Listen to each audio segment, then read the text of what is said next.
جہاں جس گھر میں کوئی بیٹا یا بیٹی نشے کی بیماری میں مبتلا ہوتا ہے تو اس گھر میں تو قیامت بیت جاتی ہے۔ جو بنیادیں ہیں بچے کی اگر مضبوط ہوں تو آگے جا کے وہ جس قدر بھی تعلیم حاصل کرے یا جس قدر بھی زیادہ وہ ترقی کرے اسے نشے کی ضرورت محسوس نہیں ہوگی، کیونکہ اس کے اندر وہ صلاحیتیں پہلے سے اجاگر ہو چکی ہوں گی جنہیں ہم ایگزیکٹو سکلز کہتے ہیں۔ اگر کوئی کسی سربراہی کے منصب پہ ہے یا کوئی ذمہ داری اٹھائے ہوئے ہے اور اسے سٹریس مینج نہیں کرنی آتی تو پھر وہ نشے کی طرف رجحان ہو سکتا ہے۔ اس کے علاوہ امپلسیوٹی یہ بھی ایک ایگزیکٹو سکل ہے کہ آپ پہلے تولیں اور پھر بولیں، پھر کام کو شروع کرنا جسے ہم ٹاسک انیشیشن کہتے ہیں، کسی سے بات کرتے ہوئے توجہ سے اس کی بات کو سننا، یہ جسے سسٹینڈ اٹینشن کہتے ہیں، اور اپنے بیہیویئرز کو بالکل ایسے دیکھ سکنا جیسے کہ ہم دوسروں کے بیہیویئرز کو دیکھتے ہیں، یہ بھی ایک ایگزیکٹو سکل ہے، اور ان سب کو ہم ٹین ایج ایگزیکٹو سکلز کہتے ہیں۔ آج جس قدر یونیورسٹیز کے طلبہ میں نشے کا استعمال دیکھنے میں آتا ہے، اور خاص طور پر جو اچھی یونیورسٹیز ہوتی ہیں وہاں اور بھی زیادہ بیڑا غرق ہے۔ چونکہ یہ چیز اب عام ہوتی جا رہی ہے تو ہمیں اس میں سے شیم کو نکالنا پڑے گا۔ جو ابتدائی کنسلٹیشن ہے وہ اب اسکائپ پہ ہو سکتی ہے۔ علاج کا فیصلہ ارد گرد کے لوگوں سے ابھرے گا جو درد دل رکھتے ہیں۔ نشے کے مریض کے ساتھ 5-7 سال رہتے ہوئے اس کی بیماری کا سایہ فیملی پر بھی پڑ جاتا ہے۔ ہم زندگی میں مدد حاصل کر سکتے ہیں جو کہ کمزوری کی نہیں طاقت کی نشانی ہے۔ ایک بہت لمبا عرصہ ماں باپ جو ہیں وہ اس امید میں ضائع کر دیتے ہیں کہ اچھا یہ خود ہی چھوڑ دے گا یا اس کی مرضی نہیں ہوگی جب تک، تو یہ اس سے ہم کیسے چھڑوا لیں گے؟ جی، جہاں جس گھر میں کوئی بیٹا یا بیٹی نشے کی بیماری میں مبتلا ہوتا ہے تو اس گھر میں تو قیامت بیت جاتی ہے۔ اور اوورآل دنیا میں چونکہ یہ مسئلہ پچھلے 50 سال سے بہت بڑھ رہا ہے تو پاکستان میں بھی یہی صورتحال ہے، اور امریکہ میں پاکستان سے زیادہ لوگ نشے کی بیماری میں مبتلا ہیں۔ پورے امریکہ میں 9.1% لوگ نشے کی بیماری میں مبتلا ہیں، اور پاکستان میں صورتحال اس سے کافی کم ہے، کیونکہ پاکستان میں جو سرکاری اعداد و شمار ہے اس کے مطابق 76 لاکھ لوگ نشے کی بیماری میں مبتلا ہیں۔ لیکن یہ کہنے کا مطلب اس کو انڈر ایمفیسائز نہیں کرنا، بلکہ اس بات کی اہمیت کو میں بہت اجاگر کرنا چاہوں گا۔ مسئلہ بہت اہم ہے۔ جو سٹیک ہولڈرز ہیں ان کو اس کی طرف توجہ دینی چاہیے، جیسے کہ والدین جن کے بچے خطرے میں ہیں، حکومت جن کی ذمہ داری ہوتی ہے کہ نہ صرف آگاہی پیدا کرے مسئلوں پر بلکہ تدارک بھی کرے اور ان امکانات کو کم سے کم کرنے کی کوشش کرے جو نشے کی بیماری کی طرف دھکیل دیتے ہیں کسی انسان کو۔ بچوں میں یہ بیماری بہت کم ہے جو اسکول گوئنگ ہیں، لیکن جو کالج گوئنگ ہے پھر اس میں کچھ تعداد بڑھتی ہے، پھر یونیورسٹی میں اور زیادہ تعداد بڑھتی ہے۔ جو لوگ فارغ التحصیل ہوتے ہیں، روزگاروں پہ جاتے ہیں، تو ان میں تعداد پھر بڑھتی رہتی ہے، اور جو شخص بھی زندگی میں جتنا کامیابی کے عروج کو پہنچتا ہے اس کے نشہ کرنے کے امکانات بھی بڑھتے ہیں۔ اسی وجہ سے سیلیبریٹیز بہت زیادہ نشے کی بیماری میں مبتلا ہوتے ہیں۔ افسران جو کہ بہت اختیارات رکھتے ہیں اور زندگی میں بہت آسائشیں رکھتے ہیں، ان میں بھی نشے کی بیماری بہت زیادہ پائی جاتی ہے۔ تو اس کی وجہ یہ نہیں ہے کہ کامیابی کوئی بری چیز ہے یا عمر کے بڑھنے کے بعد کوئی مت ماری جاتی ہے۔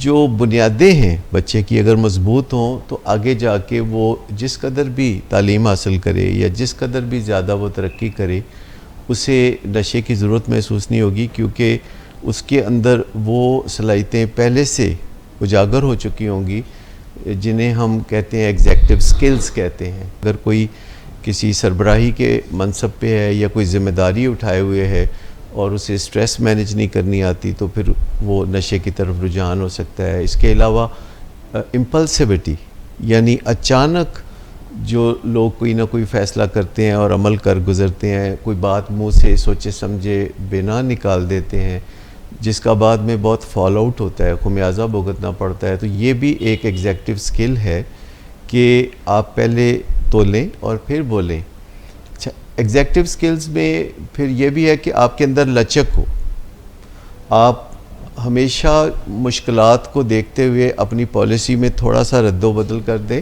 چینج کر سکیں. جیسے یو ٹرن لے لینا. نہیں, یو ٹرن لینا جو ہے وہ تو بڑی بات ہے, وہ تو ہے کہ آپ اپنے گول سے بالکل الٹی ڈائریکشن میں چل جائیں. لیکن جیسے چیونٹی ہوتی ہے تو وہ کبھی یو ٹرن نہیں لیتی, آپ اس کا جتنا بھی رستہ روکیں چیونٹی اپنے منزل کی طرف ہی چلتی ہے. اگر آپ کوئی رکاوٹ کھڑی کر دیں تو وہ سائڈ سے گزر کے ڈیویٹ کر کے پھر اسی جانب چلتی ہے. یو ٹرن جو ہوتا ہے یہ تو واپسی کا سفر ہے, پھر کام کو شروع کرنا جسے ہم ٹاسک انیشیشن کہتے ہیں, پھر اٹینشن دے سکنا کلاس میں یا زندگی میں کسی سے بات کرتے ہوئے توجہ سے اس کی بات کو سننا, یہ جسے سسٹینڈ اٹینشن کہتے ہیں, یہ بھی ایک ایگزیکٹو سکل ہے. اور اپنے بیہیویئرز کو بالکل ایسے دیکھ سکنا جیسے کہ ہم دوسروں کے بیہیویئرز کو دیکھتے ہیں, یہ بھی ایک ایگزیکٹو سکل ہے. اور ان سب کو ہم ٹین ایج ایگزیکٹو سکلز کہتے ہیں. اور teen age executive skills teen age میں نہیں حاصل کی جاتی, یہ ٹین ایج سے پہلے حاصل کی جاتی ہیں. اچھا, جب لوگ ایگزیکٹو سکلز حاصل نہیں کر پاتے, جو کہ ہمارے اسکول, کالج اور یونیورسٹی کا وتیرہ یہ نہیں ہے کہ ایگزیکٹو سکل سکھائی جائے, بلکہ وہ وہاں ہمیں انفارمیشن دیتے ہیں. ایک دفعہ جب ہم اپنے آپ کو موڈ اور مزاج بدلنے کی ڈرگز یا الکوہل کے حوالے کرتے ہیں یا ایسے لوگوں کا ساتھ اپنا لیتے ہیں جو ان اشغال میں مصروف ہیں, تو ہماری باغ ڈور ہمارے ہاتھ میں پھر نہیں رہتی. ڈاکٹر صداقت علی بڑی اہم اور بڑی ہٹ کے بات کہتے ہیں کہ بر وقت بچوں کو نشے کے خلاف حفاظتی ٹیکے لگوا لیجئے. اس پہ بات کریں گے, نشے کے خلاف کیسے حفاظتی ٹیکے لگ سکتے ہیں. اچھا, وہ استعارہ کے طور پر میں یہ بات کرتا ہوں.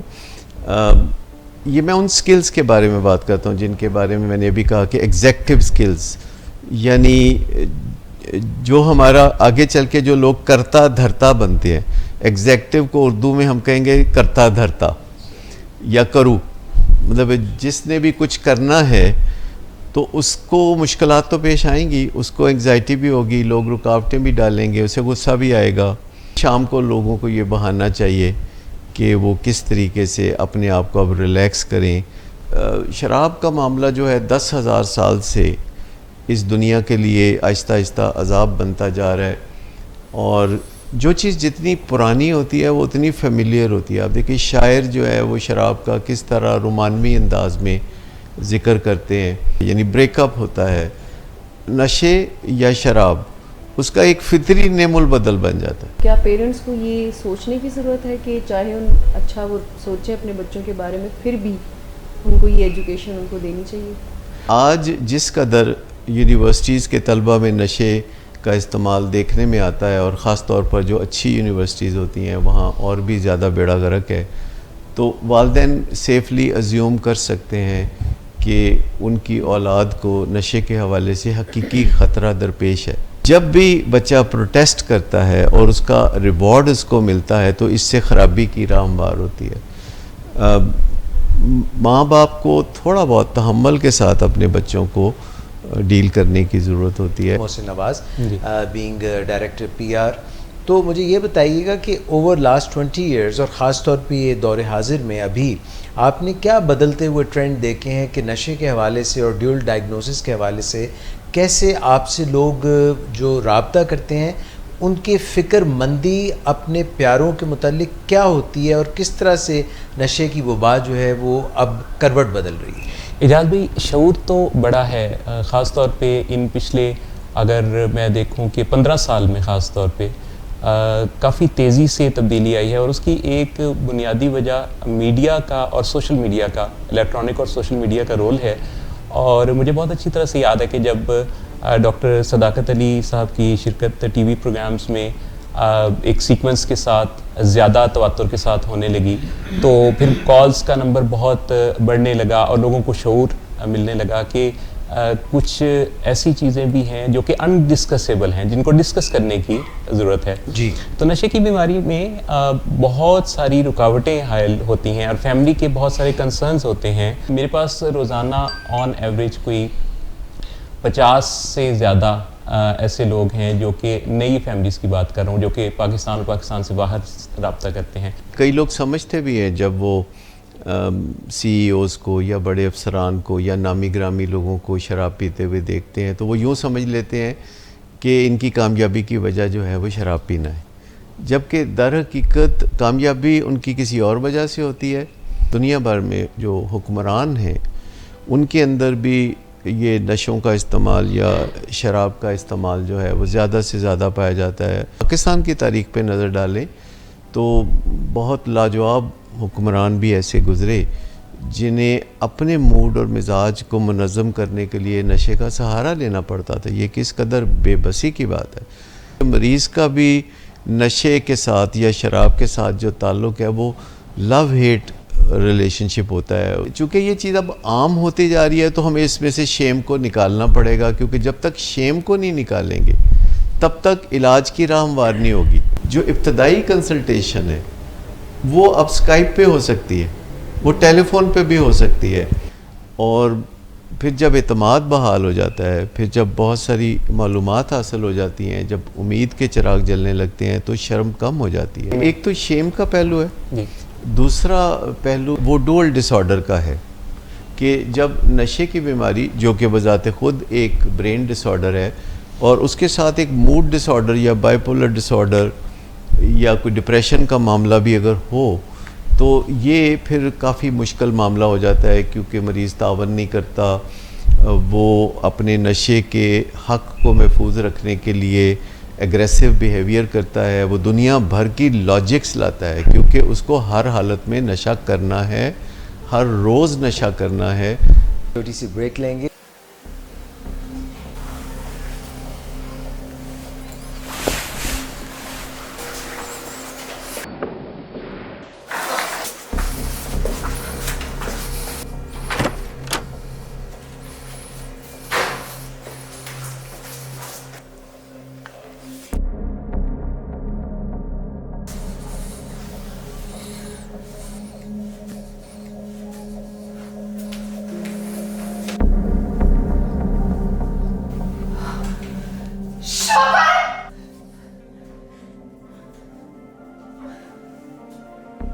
شراب نوشی کی وجہ کردار کی خرابی نہیں، موڈ کی خرابی ہے۔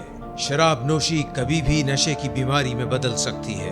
نشے کی بیماری ہر سٹیج پر قابل علاج ہے۔ مدد حاصل کیجیے، کیونکہ وہ ایسا نہیں کرے گا۔ ولنگ ویز سے مدد حاصل کیجیے، کہیں سے بھی مدد حاصل کیجیے، لیکن فوری مدد حاصل کیجیے۔ جس معجزے کے انتظار میں آپ نے بہت دیر کر دی، اب وہ دستک دے رہا ہے۔ مدد حاصل کیجیے، مدد حاصل کیجیے، مدد حاصل کیجیے۔ Welcome back. ایڈکشن جسے بہت ہی اسپیشلائز سا ایک کام سمجھا جاتا ہے، اصل میں بہت سارے اسپیشلٹیز کے ڈاکٹرز کو ایڈکشن سے ریلیٹڈ نیوز اور مریضوں سے واسطہ پڑتا رہتا ہے، تو جسے ہم ایک ایسا مسئلہ سمجھتے ہیں جو کہ آئسولیٹڈ ہے، وہ اتنا آئسولیٹڈ ہے نہیں، اور اس پہ پردہ ڈالنے میں تقریباً سارے معاشرے کی ایک ڈینائل یا خود فریبی کا جو معاملہ ہے وہ صاف نظر آتا ہے۔ کچھ پرائمری انیبلرز ہوتے ہیں، جیسے بیوی یا ماں باپ یا بہن بھائی یا جو ایک ہی چھت کے نیچے رہنے والے لوگ ہیں۔ فطری طور پر لوگ یہ چھپانا چاہتے ہیں کہ ان کا کوئی فیملی ممبر ہے جو کہ نشے کا مریض ہے، تو پرائمری انیبلرز تو بہت مصیبت میں ہوتے ہیں اور ان کی تکلیف نشے کے مریض سے کہیں زیادہ ہوتی ہے۔ پھر سیکنڈری انیبلرز ہوتے ہیں جو ورک پلیس پہ کوشش کر رہے ہوتے ہیں کہ یہ بندہ جو ہمارا دوست ہے اور نشے کی بیماری میں مبتلا ہے، وہ اس کی نوکری کو بچانے کے لیے معاون ثابت ہو جاتے ہیں۔ پھر ٹرشری انیبلرز بھی ہیں جن کو بہت زیادہ حالات کا پتہ نہیں ہوتا، لیکن وہ سوچتے ہیں کہ اگر کوئی بندہ ٹرینکلائزر لیتا ہے یا نشہ کرتا ہے یا شراب پیتا ہے تو یہ دکھی تو ہوگا، اور اس کے دکھ دور کرنے کے لیے کچھ نہ کچھ حصہ وہ بھی ضرور ڈالتے ہیں۔ ویسے بھی لوگ چاہتے ہیں کہ دوسروں کے جاب یا نوکری سلامت رہے، لیکن نشے کے مریضوں کے لیے دل و جان سے لوگ یہ کوشش کر رہے ہوتے ہیں کہ اس کو کوئی خمیازہ نہ بھگتنا پڑے، جبکہ انسان لیکچر سے اتنا نہیں سیکھتا جتنا تجربے سے سیکھتا ہے۔ پہلی بات تو یہ ہے کہ نشے کی بیماری میں خود تو مریض کو کبھی تکلیف نہ دیں، کوئی تانے نہ دیں، کوئی مار پٹائی نہ کریں، یہ بہت بری بات ہے۔ اس کے ساتھ کوئی ایسا کام نہ کریں جو غیر اخلاقی ہے یا غیر شرعی ہے یا غیر قانونی ہے. لیکن اگر اس کے اپنے نشے کے گورکھ دھندے سے کوئی تکلیف ابھر رہی ہے تو پھر آپ اپنے آپ کو ذرا ڈیٹیچ رکھیں اس چیز سے اور اس تک وہ تکلیف جو ہے پہنچنے دیں تاکہ وہ کلیئرلی دیکھ سکے کہ مجھے تکلیف پہنچ رہی ہے اور میرے اہل خانہ سے نہیں پہنچ رہی بلکہ نشے سے پہنچ رہی ہے. مریض کا جو دماغ ہے وہی تو بیمار ہے. نشے کی بیماری ایک برین ڈس آرڈر ہے. تو جب معدے میں تکلیف ہوتی ہے تو دماغ فیصلہ کرتا ہے کہ ڈاکٹر پہ جاؤ. جب بیماری کا گڑھ جو ہے وہ دماغ میں ہو تو دماغ پھر یہ فیصلہ بھی نہیں کر پاتا کہ اس کے علاج کے لیے مجھے ڈاکٹر کے پاس جانا چاہیے. جہاں کسی کو نشے کی بیماری یا شراب نوشی جیسا برین ڈس آرڈر ہو تو علاج کا فیصلہ ارد گرد کے لوگوں سے ابھرے گا جو درد دل رکھتے ہیں. ہمارے ساتھ اس وقت تشریف رکھتے ہیں ہمارے ایڈکشن سائیکالوجسٹ ہیں، کنگز کالج لندن سے فارغ التحصیل ہو کر ماسٹرز کر کے تشریف لائے ہیں عبدالرحمن صداقت صاحب. میں آپ سے سوال کرنا چاہوں گا، you are a young man, آپ ینگسٹرز کی کاؤنسلنگ کرتے ہیں، وہ ڈراپ آؤٹس ہوتے ہیں، وہ اپنی تعلیم چھوڑ چکے ہوتے ہیں یا ان کے کوئی ریلیشن شپ پرابلمز ہو رہے ہوتے ہیں، تو اس پہ آپ ہمیں ذرا اوور ویو دیں. اصل میں یونیورسٹیز جو پاکستان میں بھی یا باہر جو بہت بڑی اور مشہور یونیورسٹیز ہیں ان میں کافی جو ٹرینڈ ایک شروع ہوتا ہے اگر ایڈکشن کا تو وہ شروع ہوتا ہے سگریٹ اسموکنگ کی طرف سے.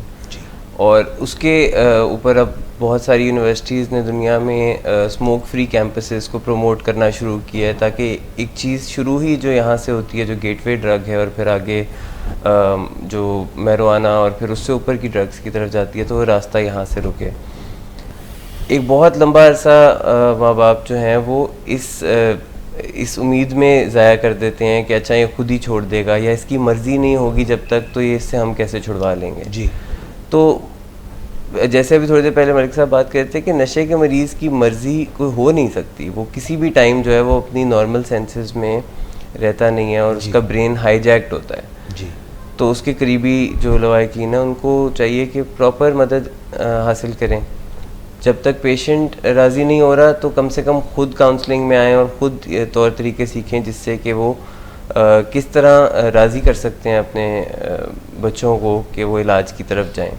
گھر والے کہتے ہیں کہ ہمیں کیا ضرورت ہے نالج کی، جس کا مسئلہ ہے اس کا علاج کریں یا اس کو ٹھیک کر دیں. تو یہ بالکل غلط ہے. سب سے پہلے جو ہے وہ فیملی ممبرز کو اس بیماری کے بارے میں زیادہ سے زیادہ انفارمیشن لینی چاہیے. عبدالرحمن صداقت صاحب معروف بھی ہیں اور کافی پاپولر ہیں فیملیز میں کہ یہ بگڑے ہوئے رویوں کے ساتھ جو نوجوان آتے ہیں یہ ان کو سیدھے راستے پر چلا دیتے ہیں. Short break.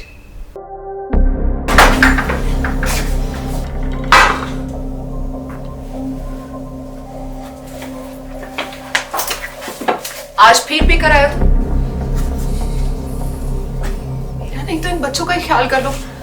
بند کرو تم اپنی بکواس. لیکن تم اپنی گھٹیار کو تو سے باز مت آنا.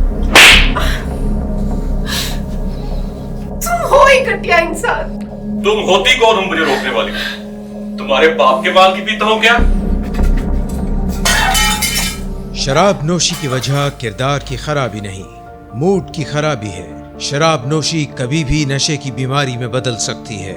نشے کی بیماری ہر سٹیج پر قابل علاج ہے. مدد حاصل کیجیے کیونکہ وہ ایسا نہیں کرے گا. ولنگ ویز سے مدد حاصل کیجیے، کہیں سے بھی مدد حاصل کیجیے، لیکن فوری مدد حاصل کیجیے. جس معجزے کے انتظار میں آپ نے بہت دیر کر دی اب وہ دستک دے رہا ہے. مدد حاصل کیجیے، مدد حاصل کیجیے، مدد حاصل کیجیے. Welcome back. جو آپ نے یونیورسٹیوں کی بات کی تو نیچرلی دنیا بھر میں یہ ایک مسئلہ درپیش ہے اور اس میں خالی اسٹوڈنٹس کا معاملہ نہیں ہے جب تک کہ انہیں ٹیچرز کی بلیسنگ حاصل نہ ہو. اور چونکہ ایسی نامی گرامی یونیورسٹیوں کے جو ٹیچرز ہیں وہ بھی بہت قابل اور نامی گرامی ہوتے ہیں، اس لیے وہ جو بھی کام کریں چاہے وہ غلط بھی ہو اسے درست سمجھا جاتا ہے. تو جب پارٹیز میں ٹیچرز بھی ہوتے ہیں اور اسٹوڈنٹس بھی ہوتے ہیں اور ٹیچر بھی ڈرنک کر رہے ہیں یا ٹیچر اپنے فیس بک کے پیج پہ چرس کو کوئی اچھی چیز قرار دے رہے ہیں تو ینگسٹر کے لیے یہ پھر بہانہ بہت اچھا بن جاتا ہے. جو پہلے ہی ذہنی طور پر پیئر پریشر کو فیس کر رہا ہے کہ اس کے کچھ دوست احباب اسے چرس پینے کی دعوت دے رہے ہیں اور اس کا ایک ٹیچر بھی یہی کہہ رہا ہے, تو ایک محدود تجربے کے حامل نوجوان کے لیے بڑی مشکلات ہوتی ہیں. اور جب تک اس کے حالات اچھے ہوتے ہیں یا وہ ذہنی طور پر پرسکون ہوتا ہے تو وہ ریزسٹ کرتا ہے, لیکن جس دن کبھی اس کو زندگی میں کسی چیلنج کا سامنا ہوتا ہے, کسی مایوسی کا سامنا ہوتا ہے یا بے چینی درپیش ہوتی ہے, تو پھر وہ ایک تجربہ چرس کا کرنے کے لیے تیار ہو جاتا ہے, اور یہ ایک خراب زندگی کی ابتدا بھی ہو سکتی ہے اس کے لیے. یونیورسٹی کے اندر بھی نیچرلی سگریٹ پینا ایک جرم ہے, لیکن انتظامیہ یہ ذمہ داری قبول نہیں کرتی, اور بظاہر انہوں نے کچھ اسموک فری زونز بنائے ہوتے ہیں جہاں طلبہ جا کے بیٹھ کے تو دھوئیں کے گولے اڑاتے ہیں. اور پھر جب کوئی نشہ کرتا ہے تو وہ کوئی بہت زیادہ قواعد و ضوابط کا پابند نہیں ہوتا, پھر وہ کسی بھی جگہ نشے کا شغل کرنا چاہے گا, کیونکہ ایڈکشن کی جو بنیادی خصلتیں ہیں ان میں سے ایک یہ ہے کہ آپ جگہ یا موقع یا مقدار کا تعین نہیں کر سکتے. یہ تعین آپ کی بیماری کرتی ہے, اور بیماری اپنے آپ کو بڑھانے کے لیے, پرپیچویٹ کرنے کے لیے بہت ہیلے اور بہانے بھی فراہم کرتی ہے. یونیورسٹیوں کی انتظامیہ انڈر اوبلیگیشن ہے کہ وہ اپنے پریمسز کو ڈرگ فری بنائیں, اور یہ زیادہ مشکل نہیں ہے کیونکہ آپ رینڈم کمپیوٹر ٹیسٹنگ کے ذریعے سیمپلز لے سکتے ہیں, یورین سیمپل لے سکتے ہیں اسٹوڈنٹس کے, اور اس کی بنیاد پر ان کا آئندہ یونیورسٹی میں کریئر جو ہے وہ داؤ پہ لگ سکتا ہے اگر ان کے یورین سیمپل کلیئر نہیں آتے. اسی طرح انتظامیہ میں اور تدریس کے عملے میں بھی ایسی یورین سیمپلنگ ہونی چاہیے, اور اگر کوئی یونیورسٹی اس قسم کے اقدامات کرے تو ابتدائی طور پر انہیں کچھ مشکلات پیش آ سکتی ہیں, لیکن یہی وہ یونیورسٹی ہوگی کہ جو والدین کا اعتماد جیتنے میں کامیاب ہوگی. خاص پلان کے تحت سٹیپ بائی سٹیپ ایسے اقدامات کرتے ہیں جس سے کہ یونیورسٹی ڈرگ سے بہت آسانی سے پاک ہو سکتی ہے, لیکن اس میں کم از کم 2% طلباء کو اس پروگرام میں آخر کار آپ کو یونیورسٹی سے خارج کرنا پڑے گا. اور میں سمجھتا ہوں کہ جہاں 98% طلباء کے مستقبل کا سوال ہو وہاں 2% کوئی بہت بڑا لاس نہیں ہے.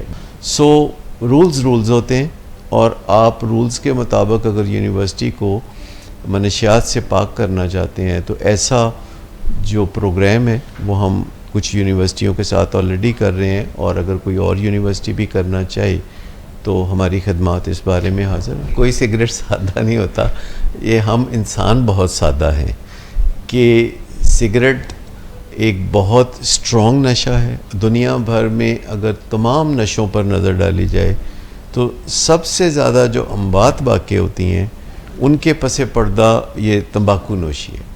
سو چونکہ یہ بہت پرانا نشہ ہے, چونکہ یہ ہمارے گرد و پیش میں ہمارے بزرگ بھی حقہ سگریٹ یہ پیتے رہتے ہیں, تو پھر ہمیں یہ فیملیئر سا لگنے لگتا ہے, یہ ٹھیک سا لگنے لگتا ہے. بہت سی چیزیں ٹھیک نہیں ہوتی, لیکن جب معزز لوگ وہی چیزیں کرتے ہیں تو وہ بظاہر ٹھیک لگنے لگتی ہیں. حقیقت اس کے برعکس ہے. میں سمجھتا ہوں کہ شاید ہی کوئی مریض ہوگا جو ایک دم ہارڈ کور ڈرگز پہ جائے, جیسے ہیروئن یا کوکین یا کرسٹل میتھس پہ. شروع میں لوگ سگریٹ سے آغاز کرتے ہیں.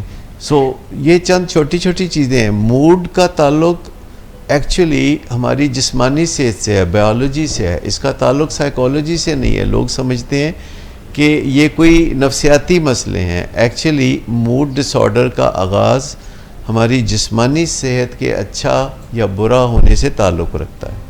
سب سے اہم بات اگر ان میں سے کوئی ایک بات اہم ہے تو وہ یہ ہے کہ ٹھیک وقت پہ سونا اور کم از کم 8 گھنٹے سالڈ نیند حاصل کرنا. یہ ہمارے لیے ایک اچھا آغاز ہوگا اپنی ذہنی صحت کو برقرار رکھنے کے لیے. اور پھر پیدل چلنے کے مواقع سارا دن ڈھونڈتے رہنا. سگریٹ کے بارے میں خاص طور پر میں یہ کہنا چاہوں گا کہ اگر فیملی میں کسی نے سگریٹ کا آغاز کر دیا ہے تو آپ اسے منشیات کا آغاز ہی سمجھیں, یعنی خط کو تار سمجھیں تو اچھا. ہمارے ساتھ رہی.